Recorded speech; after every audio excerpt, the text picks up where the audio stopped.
time for the Invisible Ships podcast, where we talk about everything from true crime to the truly weird Invisible Ships podcast. Guys, by now, everyone knows that BCI has concluded its investigation into Bryon Macron's death and ruled that no one else was involved, that he had acted alone. The official verdict is in. It was all a staged suicide. Okay, I got some things to say about that. But let me start off by saying that Danny, Darren, and myself, we are not trained investigators, we're not doctors, and we're not forensic scientists. We're amateur sleuths. No, we're not. We're podcasters. But we also have enough common sense to know when something doesn't seem right. If you thought that the Bryon Macron case was closed when Medina County prosecutor Forrest Thompson gave his press briefing, I want you to keep your mind open and I want you to listen to this episode. Because what you're about to hear does not come from me, Danny, or Darren. It's not coming from Paul Hartman, and it's not coming from Victoria Macron. We're going through the BCI file, you guys, and there is a treasure trove of audio interviews where BCI agents were sitting down with the detectives and first responders and people that had very intimate ties to this case and this investigation, and we're finding a lot of contradictions, and we're going to show them to you today on this show. What is important for you to remember, though, is that you're going to hear things in here that are going to contradict what the official narrative is, what the newspapers have been telling you, what the news has been telling you. I just want you to keep an open mind, and remember that this is not coming from us, this is coming from the investigators. Danny, Darren, where are we at? You know, we've seen the BCI report. We're going through it. Each of us has a copy, and there's a lot in there, but we're slowly working our way through it. How are you feeling about the case? Have you changed your mind or your opinion? Do you think that Bryon committed suicide, or are you still holding out that he was murdered? I don't think you'll ever see me move from the murder side. I mean, unless we get some crazy evidence. But, you know, I think in this episode, like what you guys, we were talking about off air, and Danny, I think you were doing a lot of work with looking up the different searches and stuff. Already I was kind of skeptical because of conversations we've had with Paul. He said, because he's the one who found these, and keep in mind, he's the one who found these, and he still doesn't buy that it was a suicide, but he turned him over because he's, you know, an honest investigator. But, you know, looking them over, the first one is a link to a blog called Dr. Kelly's Death, Time for the Truth, and the search is death in single cut wrist artery. So we followed that link, and it's a blog dedicated to the cold case of this Dr. Kelly in England, who was, the government declared that he committed suicide, but people suspect foul play and murder. And basically who he was is back in 2003, he gave the British government information leading to the British government's involvement in the Iraq War. Right, he was a WMD inspector.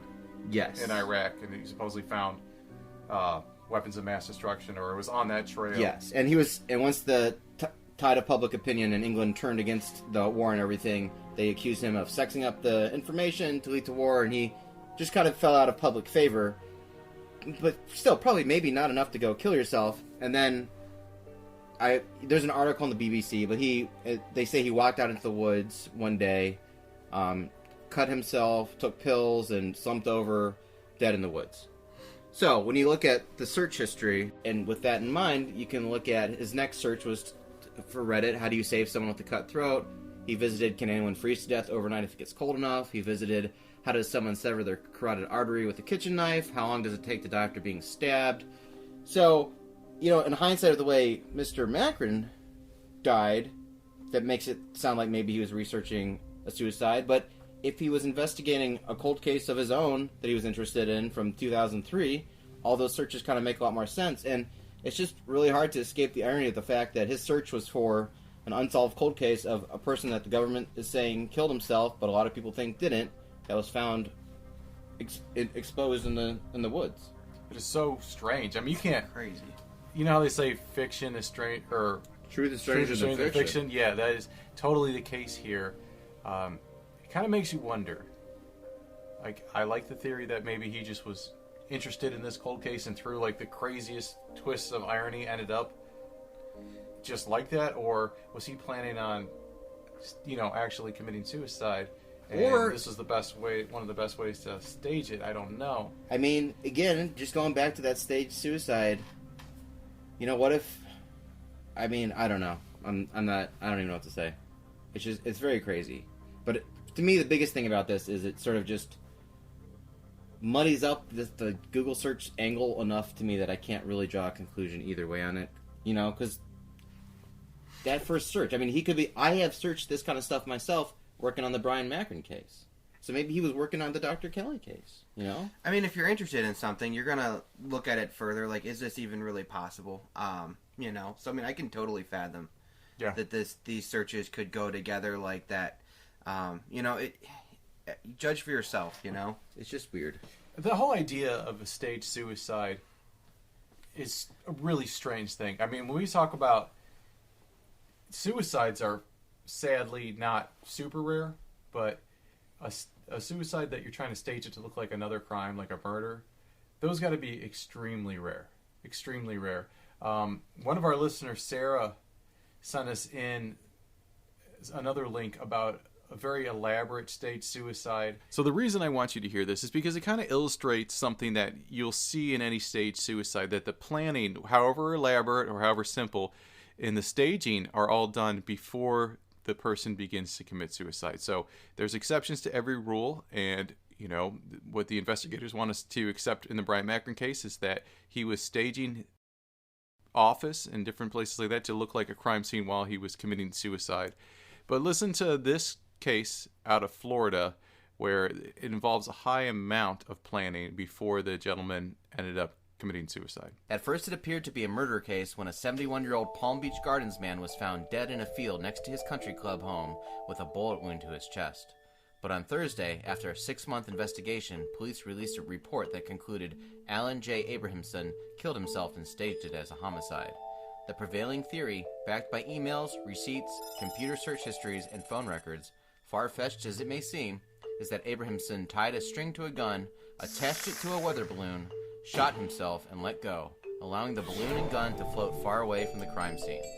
According to the report, the balloon could have taken the gun 105,000 feet up, nearly 20 miles, and then exploded somewhere out over the Atlantic Ocean north of the Bahamas. To be honest with you, it's just a bizarre situation, clinical psychologist Dr. Rafi Wald told WPEC CBS 12 while reviewing the case.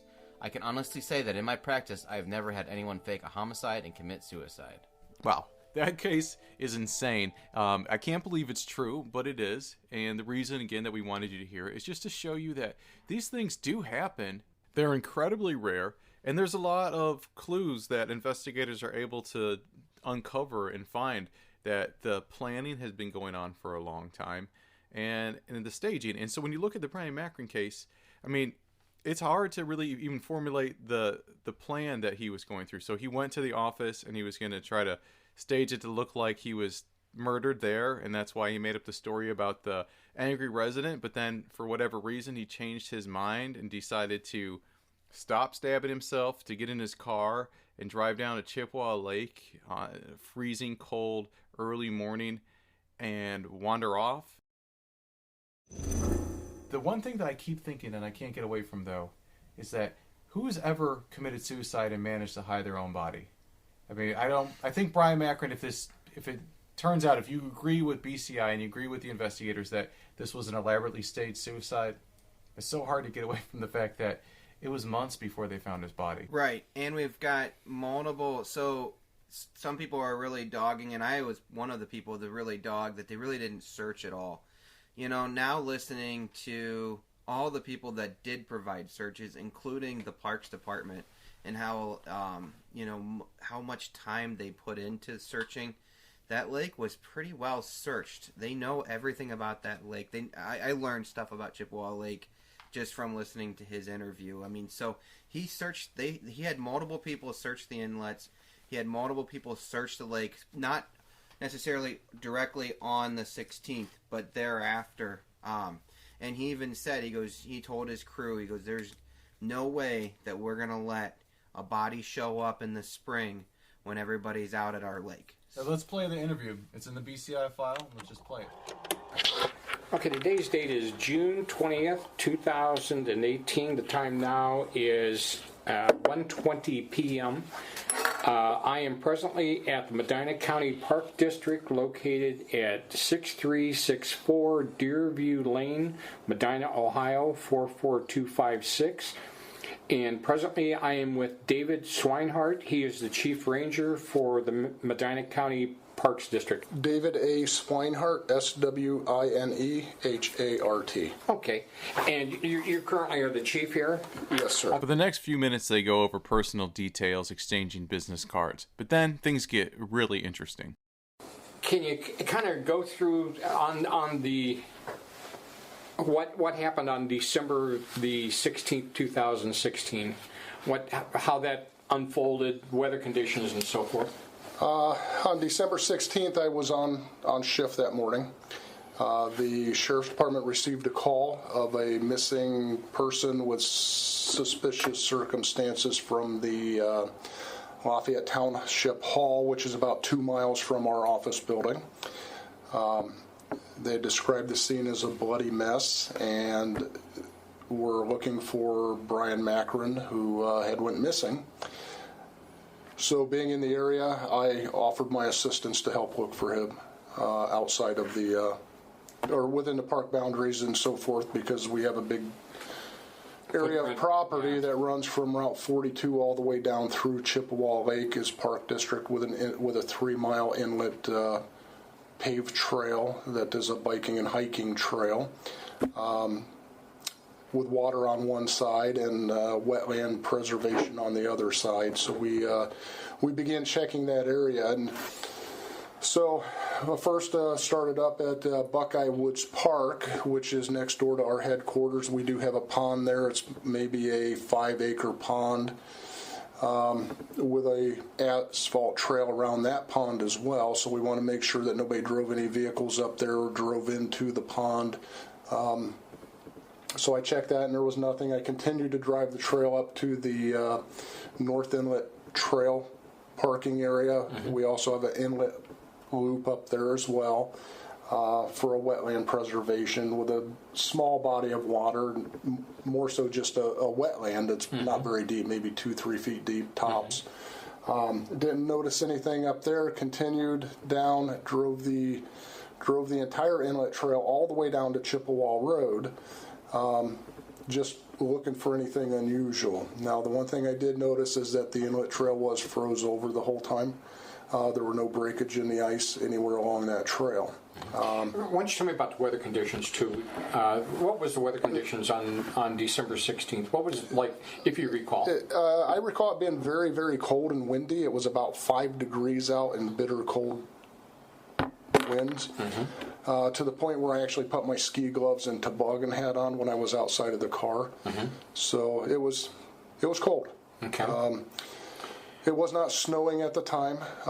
We may have gotten a little bit overnight in terms of a dusting, but nothing of an accumulated amount. And when you said you were looking for unusual things, you were looking for footprints in that snow, or right? I was looking for footprints in the snow. I was looking for tire tracks into the inlet. I was looking for disruptions to the ice where maybe it had broken, refroze overnight. I didn't see any of that. Okay. So at that point, I started looking at ditch lines around the park area. And I had originally been, when the call came in, I was originally at the Chippewa Lake public launch ramp on the west side of the lake. So I left there, and as I came up to Buckeye Woods, I was looking in ditch lines along the way up Ballish Road. When I drove the inlet trail back down, I then checked ditch lines along Chippewa Road, back up Ballish Road, getting out of the car, checking culvert pipes. When you say checking culvert, you're actually looking inside inside the culvert pipes, because at this point, with what I had information-wise from the Sheriff's Department, and with the amount of blood that I was told was at the scene, we were kind of in the mindset that maybe we were looking for a body versus a missing person. So I was in more of a recovery mode than a search and rescue kind of mode. Okay. So I was looking in the culvert pipes. We drove back a couple farm fields along the way. And over at the corner of Balish and State Route 162, there's a series of old barns that sit there, and I pulled in there, got out and checked those as well. Didn't see anything, didn't have any tire tracks going into them, didn't have any footprints around them, went into the barns, didn't see anything out of sight there, out of the ordinary there as well. Dispatch ultimately come back and said they had located the car at Chippewa Lake Beach, which is at the corner of Beachside Boulevard and Longacre Lane. And we visited that just a little bit ago. Yes, sir. So I responded down there, see what I could do to assist them as well. When I arrived, Deputy Donato was already there. I believe Detective Shizmenos was there also. He's no longer with the sheriff's office. He retired. And eventually, Deputy King arrived, who is the Sheriff's Department Canine Unit. So he worked his dog around the area. As a couple more deputies arrived, I took my ranger that was working, Ranger Whiteegg, and we continued to search the area. The one thing we did notice while we were down at the lake is there were no footprints in the snow going over to the body of water. The lake was iced over, and the only part that was thawed was a middle section of the lake itself. The only footprints we saw in the snow around the lake were an older couple who were walking their dog when we had came down to the vehicle. Other than that, there were no footprints. Nothing that indicated that he went into the lake or onto the ice at that point. Was there anything around his vehicle that you noticed as far as footprints? There were no footprints around the car because there was no snow or anything on the pavement. Okay. Didn't notice any blood. I figured if there was that much blood at the township hall, that maybe there was some blood around his car, something that we could track, and there was nothing. Okay. Deputy Donato went south along the beach through the private access ramp for boat launch to look that direction, while Ranger Whiteegg and I went back north, and ultimately we got in our cars and we went back up towards the inlet as well as the Chippewa Nature Preserve on Chippewa Road. Once again, checked that area pretty well, looking for any disruptions or anything unusual, just doing double checks. Went back over to the public launch ramp and checked the west side boundary shores. Didn't see any disruptions or anything unusual over there. At one point, I met with Lieutenant Lynn Scott from the Sheriff's Department down at the Chippewa launch ramp, and he had been in the area conducting some recon as well. And at that point, I do remember he was talking with OSP, the Ohio State Patrol, because they had launched a plane into the area and they were doing a grid search of Chippewa Lake and the surrounding wetlands, and they never saw indicated anything had any kind of alert that way. Right. Okay. I know at one point I did get out of the car. I believe Lynn Scott did as well, because we wanted to double check, just because of the nature of the situation. We wanted to double check some areas we had already checked, and checked underneath the bridge of the inlet on Chippewa Road, adjacent to the park. And there were no disruptions around the bridge abutment or to the ice below. Okay, and it was froze over there. And it was froze over as well. Okay, just to familiarize anybody that's listening to this tape, the public boat ramp or launch ramp, that's on the west side of the lake. That's correct. And the inlet bridge that you've talked about, and that's on the north side of the lake. And in the private parking area, or the public parking area, that's on where the beach is and so forth. That's on the east side of the lake, and that actually is north of the old Chippewa Lake Park. Correct. That's no longer in operation. That's correct. Okay.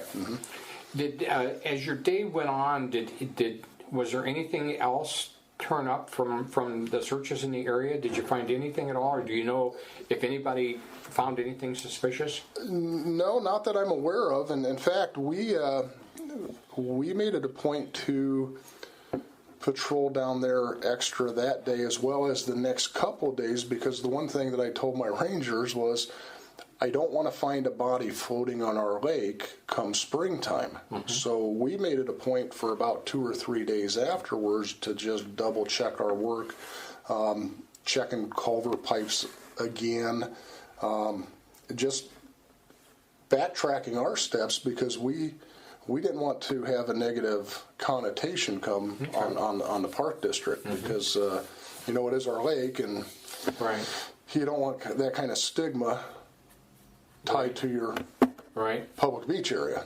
So, his car, when his car was found, it wasn't pulled with the front end of the car in towards the lake, was it? no, it was not. It was sitting parallel to the lake across parking spaces. And that would have been probably to the south. It would have been facing south. And that intersection again is Beachside and Longacre Lane. And it's kind of like on the north end of the parking lot itself, right? That's correct. Okay. Did you get a chance to look at the car very well? I did look at the car. Did you have any observations or recollections from your observations looking at the car? Well, I recall it being clean. It seemed like it was pretty clean. The seat did seem like it was pulled forward a little bit, which I kind of thought was a little odd, because the front seat? The driver's seat was pulled forward a little bit. I thought it was kind of odd because I do know Bryon, as he was a township trustee, and I've had dealings with him before, not on a personal level, but on a professional level, and through acquaintance with Sergeant Sanford at the sheriff's office. And I knew Bryon was a bigger guy, so I kind of thought it was odd that the seat was pulled up a little bit, because he goes probably about 260 to 280 pounds, probably about 6 foot tall, and I thought, it's odd, but I didn't really think anything of it. And I did notice a little bit of blood around the steering wheel area. The interview ends with Officer Swinehart discussing the day that Bryon Macron's body was discovered in the lake and some of the just technicalities of how they got him out of the water. The big takeaway that I get from this is the fact that there were competent officers there on the beach that day, and that, Danny, these guys knew the lake, right? This is their patrol route. They're the rangers that work there. Yeah, no, I think that interview reflects really well on the park rangers and the Medina County sheriffs and everyone that he's referencing that was working. Unfortunately, that sort of kind of got lost in the original information that was released on the story, but he makes it pretty clear that they did a really good job searching, and he even said, as you heard, for days afterward, go back and hit those most likely spots too. So I don't think anyone can say he didn't do his job. No, and I really think that if Bryon was there, they would have found him. Remember that for the theory to work, for Bryon to get washed into the lake during a thaw, he would have to be pretty close to the shore. Yeah, I think, especially knowing that there was multiple days of them doing it, the only logical explanation would be that he wasn't there. And what do you think about the car seat being pulled forward? Is that just a minor detail, or do you think that is a larger clue?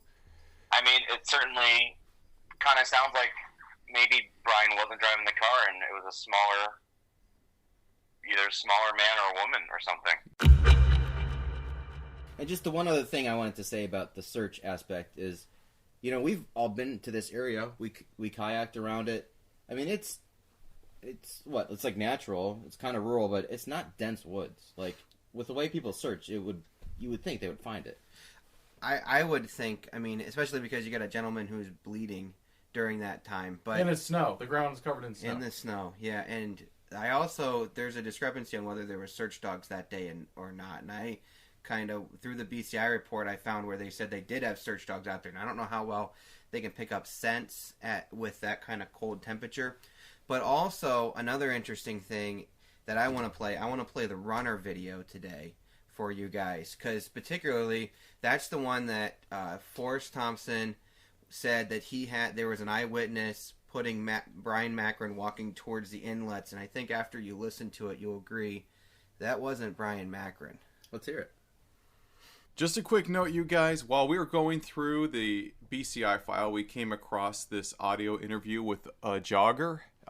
and the reason that we're not telling you her name, even though this information is public record, is the fact that she was very adamant with the investigator that she wishes to remain anonymous, and we have to respect that.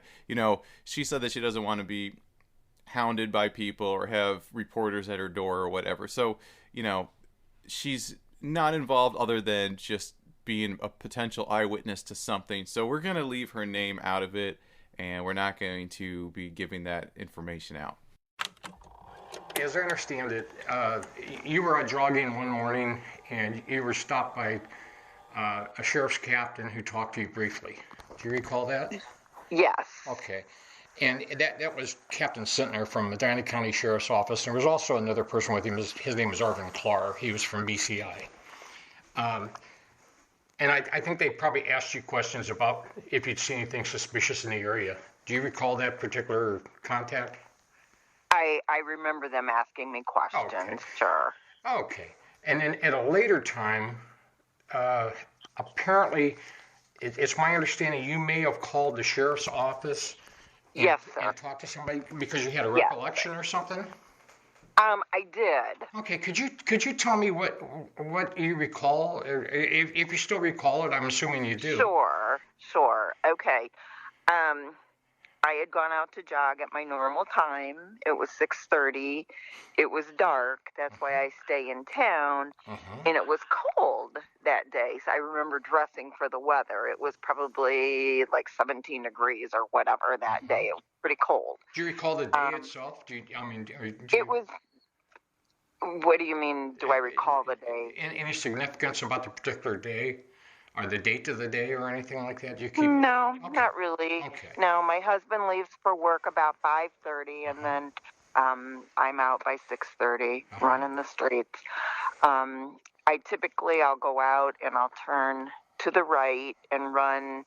When it's dark like that, I just stay in town. So I run under the street lights, and I ran beachside, or I'll run beachside, and I start running north, and I go up to like Chippewa Road, and then I'll turn around and come back.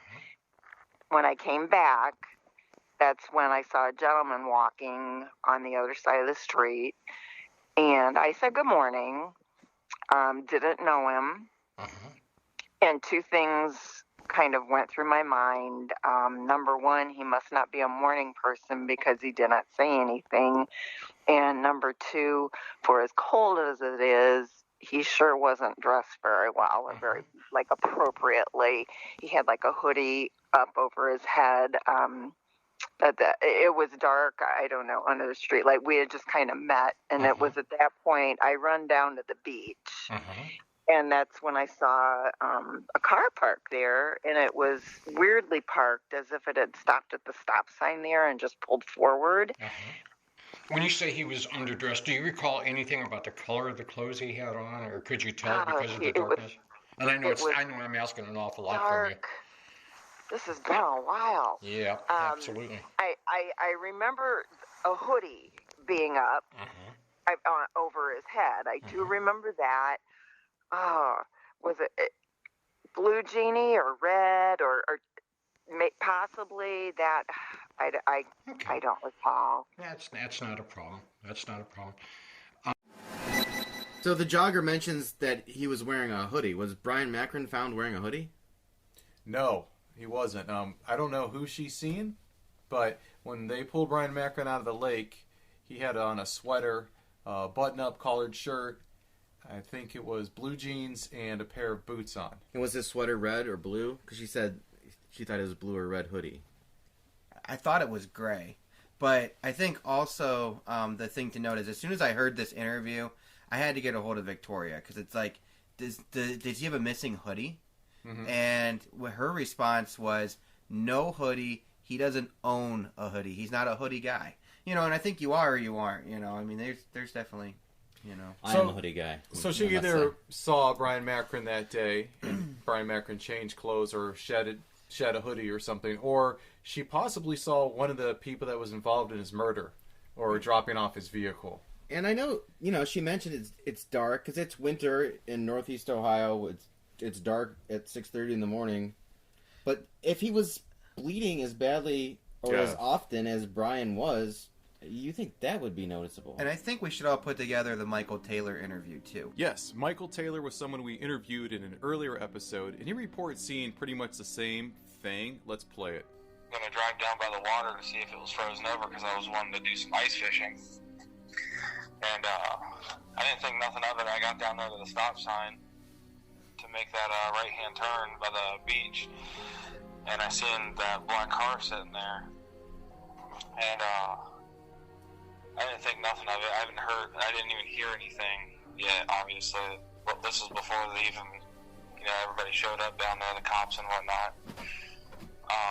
But what was weird to me was somebody was walking, there's a basketball court down there. Somebody was walking away from the beach area on the other side of the basketball court. And they're wearing, I think it was like a black hoodie or something, like a jacket or something with a hood on it. He places a gentleman with a black hoodie walking around close to the car that morning as well.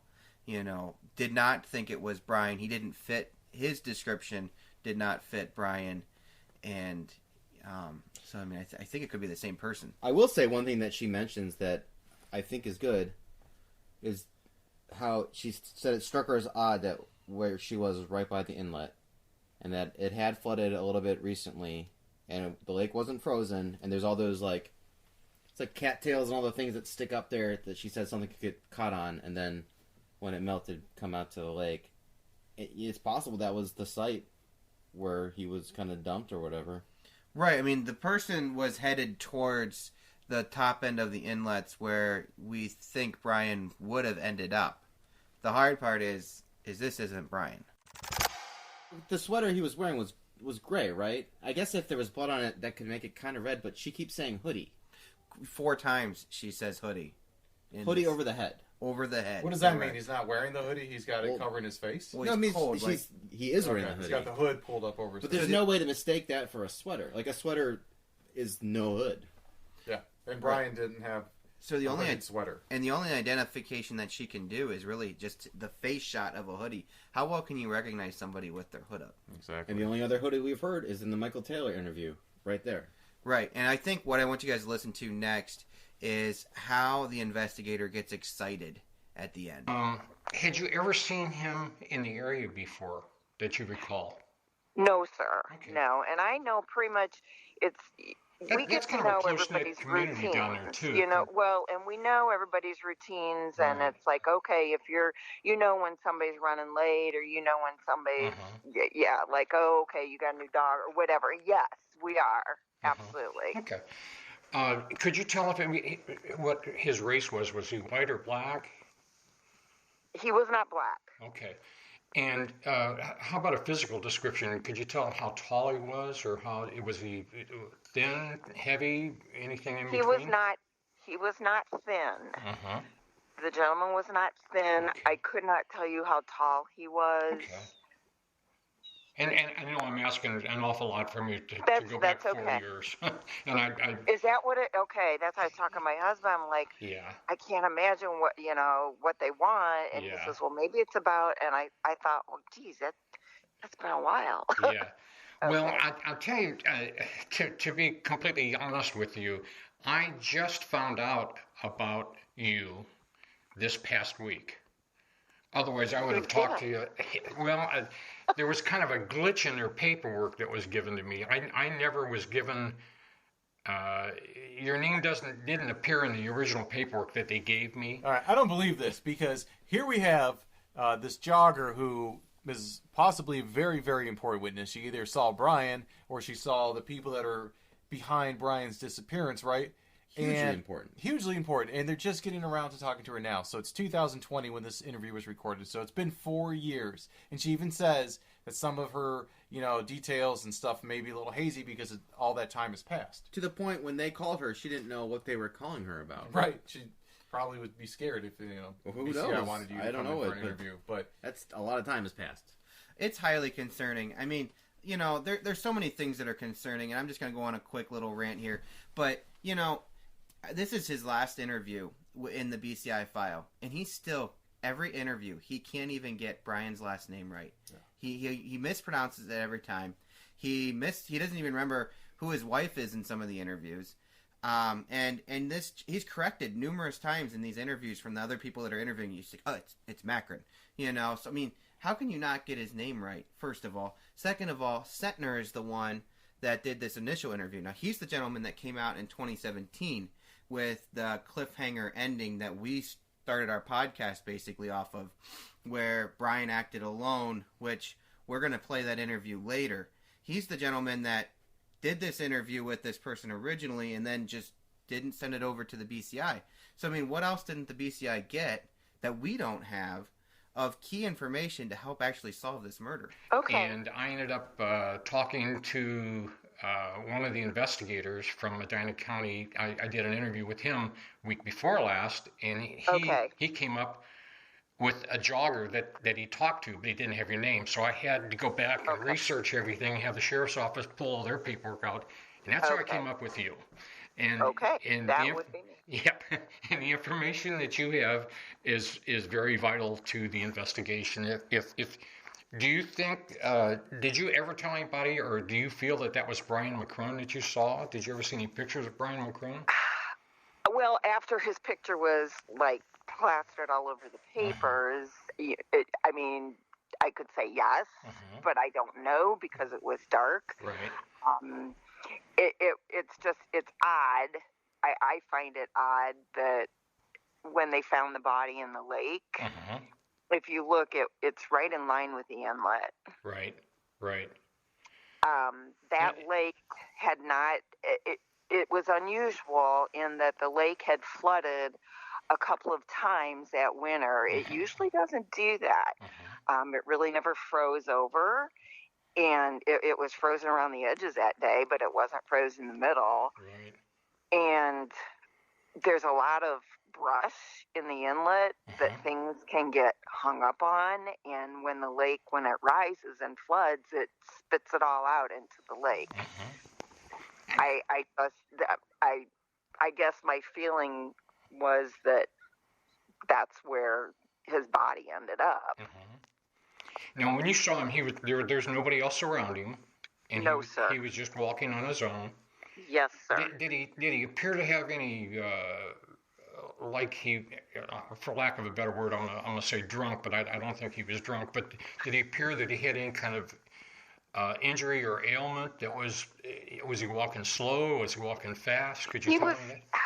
He was walking at a slower pace, and I'm not a very fast jogger. In fact, what's weird is I thought I would be turning around and probably passing him again, coming up from behind, and I never did. I never saw the gentleman ever again that morning. I never did. And he was northbound and you were southbound when you passed him? Yes. Okay. And let's go back to the car that you saw in the parking lot down there. The car, you said that the car appeared to, your impression was that it might have stopped at the stop sign and just pulled ahead? And just pulled forward the way it was parked. So it didn't pull into a parking, like a designated parking spot? No, sir. It didn't pull in normally how we all pull into the beach parking lot. Could you tell what color the car was? It was dark, it was under a street light. The color of the car was dark, which is why I thought it was this other gal's, because she drives a black vehicle. This was not black, though. When I got up on it, it was clearly different, but it was a dark color. Okay. Was there any lights on inside of it, or was it running? I don't recall that there were any lights on. Okay. So it's a little strange that she's adamantly saying it wasn't black. We know Bryon's car was black, and Bryon's car was found there. I guess eyewitness, you always hear that thing about eyewitness statements that they don't have a huge amount of credibility in court just because two people can see the same thing at the same time and have two different memories of it. So it could be that, but I mean, maybe it was a different car. I mean, we don't know. Like, that's 4 weird. years later, too. It's 4 years later, too. Right. I think the one thing I do like about it is her husband left at 5:30 in the morning and states that there was no car there. And then she came at 6:30. So that kind of helps us to narrow down when the car got possibly put there. But we don't even know for sure if it was Bryon's car, although the way she describes how it's parked, and I think that's fairly consistent. But the color she definitely was adamant that it didn't match. Just thought experiment. What if people in a different colored but similar type of car drove him there, dumped him, went back, got his car, drove separate, so 2 cars, left his car, threw the keys in it, locked it, got in the blue or whatever different colored car, and drove away. And she just happened to see the first one. No, I don't agree with that. Okay. Just because, and remember, if we're operating on the assumption that Bryon was murdered, we don't believe his body was in the lake that morning. That's why they wouldn't have found him. Right, but to me, him being murdered doesn't hinge on his body not being in the lake. I think it's weird that they would have missed it, but, to me, one of my kind of theories, and we'll see if, where this goes, I think even if he was intentionally murdered, it might have been more of an intentional beating, and he died from it. So they might not have really known that they left him anywhere, you know? I just kind of have a hard time with him. If he was there, they should have found him that morning. I know, but like I said before, and I know it didn't make you happy last time, but stranger things have happened. Like, it wouldn't be the most unbelievable thing in the world for them to walk right past his body and not see it, because sometimes stuff happens. And it's odd. I noticed it right away.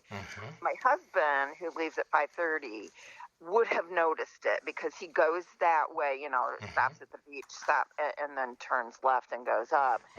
It was parked so weird that he would have noticed, and it was not there at 5:30. That vehicle was not there. Okay. And you've talked to him about it? My husband? Yes, ma'am. Oh, yes. Okay. Yes. Because he says he would have noticed that. Okay.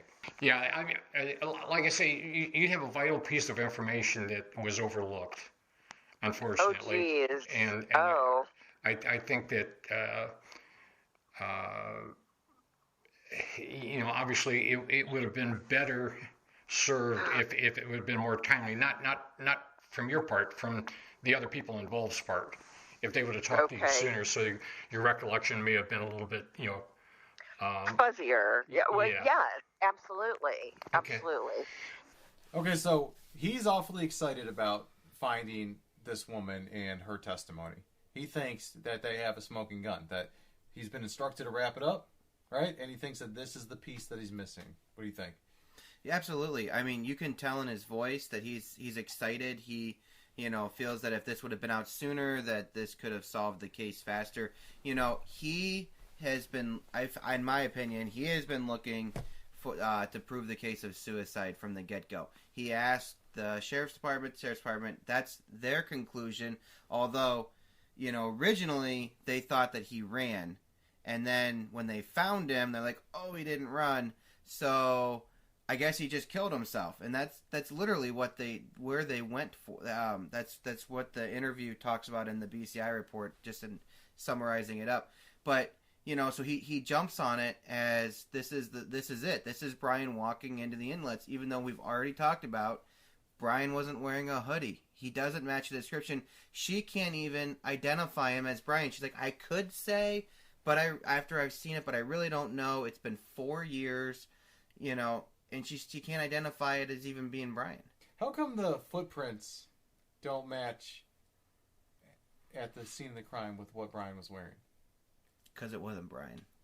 And also, again, why doesn't that bother them? That scene is so messy. I think a lot of that they just can't make any calls on. Like, if you look, there's dog prints, there's footprints, those photos. I mean, it's like they took photos after they had already been there for hours. It looks like they maybe were taking pictures of their own footprints. I don't know, but, we put up the pictures a while back of Bryon's boots, and it's a very distinctive pattern. Mm-hmm. And we've seen the pictures we have here of inside the office where there's some bloody footprints, and they're clearly from Bryon's boots. A very distinctive foot pattern on there. But at the area around the car and at the lake, those footprints aren't there. And this isn't bothering the investigators. I think that people just want to move on, and we've seen it from some of the media that's been covering it, like some of the newspapers and stuff. They say, slam dunk, it's shut. They've solved this. But as we're going through and we're looking at the evidence, guys, like you pointed out with the video, Darren, it's not a continuous feed camera. 2, the video is so far away that all you're seeing are headlights. We have no idea if Bryon was alone, if there are other people. You also told me that there maybe was another car at the scene. No, there definitely was another car on video that pulled into the parking lot while Bryon was there. You know, and you know what the detective, or Charlie, the BCI agent, chalked it up as? He chalked it up as a car pulling in to dump creamer in their coffee. That must have been what they did. Now, we never saw the car even leave because the camera timed out. But it was in the time zones of when the two videos we have of Bryon entering and then Bryon leaving. Now, the car was in there for close to, I think, 2 minutes at least until the timer timed out. So the video timed out, and then the next time that something at the store triggers the cameras to go on and we get a distant view of the drive leading to Bryon's office, we don't see that car anymore. Right, so we say that Bryon was the only one there, but we know there was another car there. Yeah. Is that the only way in or out? Correct. Yes. Listen to this, guys. This is what we're talking about. Here's a little clip of BCI investigator talking to a Medina County Sheriff's Department investigator named Cartwright. This is what he has to say about that car we were talking about. Now it's getting after 1 o'clock down the 16th. We see a vehicle pull in, or from the videos that we have from Lafayette Market, see a vehicle pull in. It came from the east, pulls in to the market, or not the market, I'm sorry, into the town hall. Essentially, like we discussed, there was no other vehicles there that came in or out during that time. Mm-hmm. Essentially, there was very little traffic at all. When it's getting closer to 6 o'clock, you do see a vehicle come in, pull into the lot, and basically pull back out. There was not enough time span for anybody to have gotten out of that vehicle, kidnapped Bryon, put him back in the vehicle, and then leave. We did post on our website the video surveillance, which I thought was very interesting because they say that they've got this picture of Bryon coming and going and no one else was there. Now, guys, in the BCI report, which we're not going to probably have aired for you, but in the BCI report, they say, oh, well, there actually was one more car there. But then I think also what's really important here is that this camera is not a continuous feed camera. There is, I don't even know, 50, 100 different small video clips in the BCI folder, which if anybody has like a Ring or anything like that, you know that it's motion activated. Yeah, and I think it's important for people to realize too, if they haven't checked out the video, that we're talking about a video security footage camera, right, from the Lafayette Market, which is across the street and down a ways from the drive that Bryon Macron would have to use to access the Lafayette Township Administration Building. Right. So this is coming on when customers and things like that are arriving or leaving the Lafayette Market, not necessarily any action happening at Lafayette. And the fire department is sort of in the way between the township building. It's like township building, fire department right there, and then the security camera footage. Speaking of that, did you hear my security I camera hear just your went ring off off. when you were talking about that? Ring if you want an ad spot. Weird. But the cars are flying by, and you can't see anything. Like, these cars could be full of people or have one person in them. There's no way to tell. Right. You definitely don't know. And you can guess that it's his car, but you really don't know You for can't sure. guess. All you can see if are it was his headlights. car. And let me say this, too, because I've been reading the comments and stuff that people have been posting about it. Almost everybody misses the fact they're looking at the cars coming off of Wedgwood and turning and thinking that one of those is Bryon's car. You have to look in the extreme upper right corner of the video. You just see little headlights, and that's Bryon's car. Yeah, so I guess I would say if you haven't looked at the videos or the BCI reports, I believe we have the links for that. And it's just important to just kind of, if you just read the report, you would think they had CSI, crystal clear vision of the car and the license plate and everything going on. It's not. Right. We're fortunate that we have some video footage with the rural area that we're in, but you definitely cannot tell for sure if that's Bryon's car.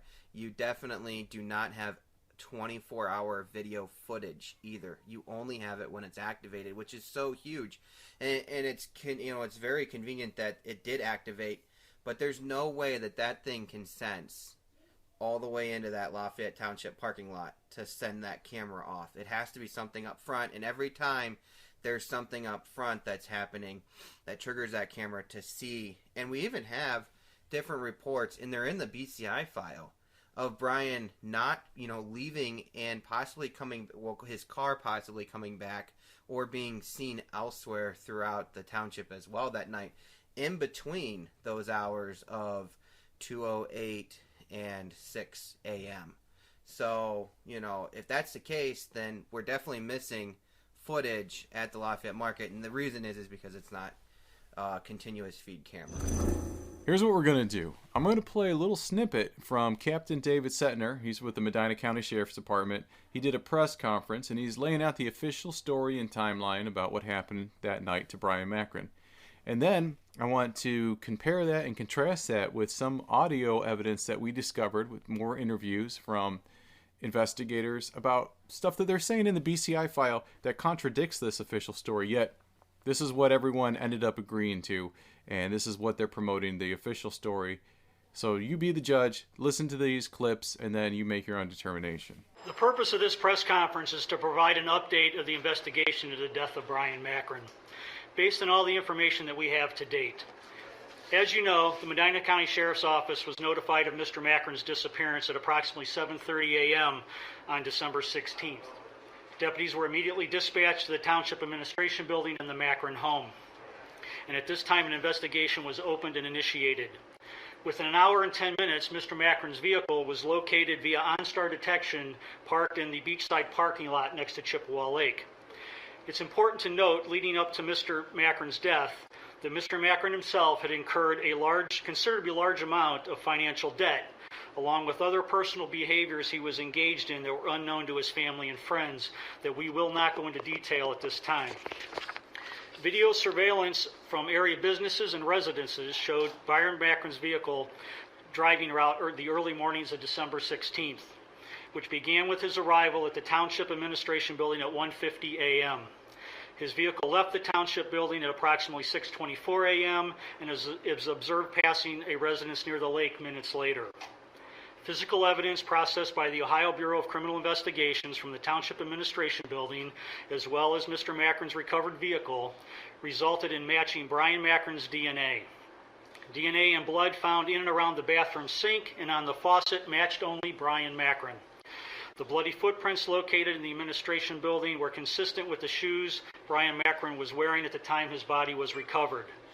No additional blood from anyone else was obtained in or around the Administration Building or in or around his vehicle. As a matter of due diligence and standard protocol, several emergency responders and township employees' DNA profiles were obtained in the case of cross-examination or cross-contamination of the scene. So what Captain Setner is saying is that at no time did they ever find any DNA from that scene that didn't match Bryon Macron, or blood that didn't match Bryon Macron. Right. Which, when I hear that, I think, okay, maybe he did commit suicide. That goes a long way to kind of proving that Bryon Macron acted alone. Because, Darren, you were going through the BCI file, and you found a recorded interview with, who was it? It was Detective Cartwright with the BCI agent, and he was kind of like passing off the case when the BCI took over. Mm-hmm. And it talks about stuff that's never been mentioned to us in the media. Right. And I think we should play. Okay, Jim, we're on the record now, on the tape recorder rather. It's August 13th, Wednesday, 2020. The time now is approximately 10:26 a.m. And you know I'm Special Agent Charlie Snyder from Ohio BCI. I give you one of my cards. There you go. Thanks. And I'm here to talk to you about the Bryon Macron questioned death case that occurred on initiated it, I think, on December 16th, 2016. Yeah. I know at one point there was something about there was a Hispanic guy that worked for either the service department or something. Yeah. There was a thing about blood or something. He cut himself in the garage or something like that, and his blood was was found on a drop of blood or something was found someplace on something, if I understand it correctly. So Oh, that was, yeah, I know who you're talking about. No, that was the blood. The blood was found in, what they thought was blood was on that fuel tank. Mm-hmm. He didn't, it wasn't his blood. We never got never got a link between anybody. Oh, okay. Maybe I misunderstood that. The only thing that we didn't, the biggest unanswered question is whose DNA is on the doorknob in the inside of the conference room, and whose DNA is on that towel in the dumpster. Yeah. And what did they ever compare the two to see if they were connected? No, I don't think so. What did we just hear? That they found a bloody towel, right? And they got DNA on a door that they don't know whose that is. They can't match it to any of the people that they should be matching it to. Right. I mean, it's crazy. This is at the end of the interview. They have gone through this interview, and he has tried to slant it towards suicide. And then all of a sudden he's like, wow, we got DNA, we've got blood, we got a bloody towel, and we don't even know if they link. And to me, more than anything, that Sentner press conference where he says the only source of DNA was Bryon, you could even say we found other DNA and it never really matched anything, and this is a public building with people in and out, but he didn't say that. Like, no. You're trying to kind of set the table so that we hear what you want us to hear, but you should have mentioned there are outstanding DNAs that haven't been identified. That doesn't mean they're the murderer. I mean, chances are it's not. But blood, and there's outstanding blood. Right. Well, we know multiple people work in that building every day. So if you didn't collect DNA, that's weirder, right? Then you did a bad job. Yeah. Right. But we got DNA on a doorknob that what Bryon would have used more than likely to get into that room and to leave, and it doesn't match Bryon's. It's not Bryon's.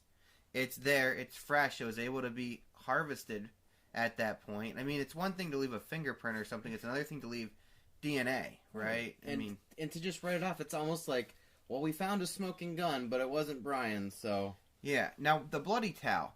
So, they find this bloody towel in the dumpster. And it's not in the interview we played, but he chalked it up to an ambulance gentleman, like, wiping down after they transported somebody, and rather than throwing it in biohazard, he threw it in the dumpster, which, I mean, could have happened irresponsibly, but wouldn't that have been an easy thing to rule out? I mean, how many times do you think that ambulance goes out and it's a weekly dumpster dump? Why couldn't you just pull those people, submit DNA samples, and rule out if that towel wasn't? You know what? That's not the only interesting thing that was found in the dumpster. And I got, going through the BCI file about the knives, there's a message from Paul to Charlie at BCI.